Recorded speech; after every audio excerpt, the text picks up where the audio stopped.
Di sini saya akan menjelaskan pengertian motherboard beserta komponen dan fungsi-fungsinya. Motherboard atau sering disebut dengan system board merupakan sebuah printed circuit board atau PCB yang bertindak sebagai tulang belakang pada sebuah komputer.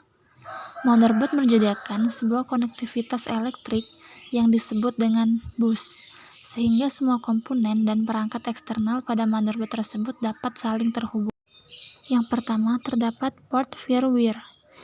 Bagian ini untuk mendukung 800 MB per second untuk transfer kecepatan tinggi, untuk kamera video eksternal dan juga disk drive eksternal.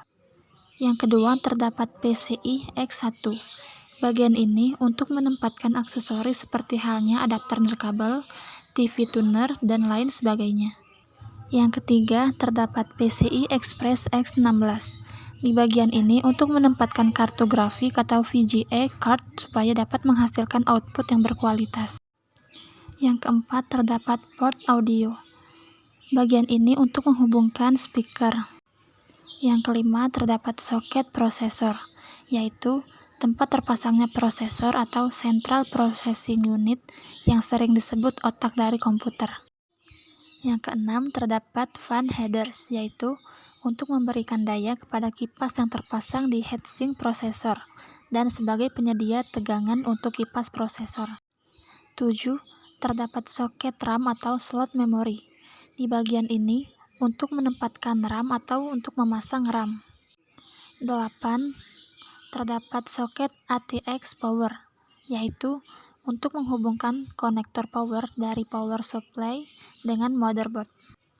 9. Terdapat serial ATA atau SATA, yaitu untuk menghubungkan disk drive seperti halnya hard disk atau optical drive jenis SATA.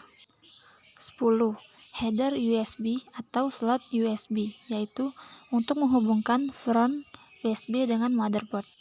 11. Terdapat slot IDE, yaitu untuk menghubungkan hard disk atau optical drive seperti CD-ROM, DVD, dan lain sebagainya yang bertipe ATA dengan motherboard. 12. Terdapat slot PCI, yaitu slot ekspansi di mana berbagai kartu plug-in bisa dipasang di beberapa kartu ekspansi seperti modem, kartu jaringan, dan lain sebagainya. 13. Terdapat slot AGP, yaitu untuk menempatkan kartu grafik atau VGA card yang berjenis AGP. 14. BIOS. Di bagian ini terdapat memori permanen tempat tersimpannya data penanggalan dan pengaturan dari komponen komputer. 15. Terdapat chipset. Di bagian ini untuk mengontrol penggunaan daya dan transfer, bisa pada soket maupun port yang terpasang pada motherboard. Yang terakhir, terdapat CMOS baterai. Di bagian ini untuk mempertahankan memori dari chip CMOS yang berisi waktu, tanggal, jenis perangkat keras, dan juga pengaturan lainnya, khusus untuk komputer.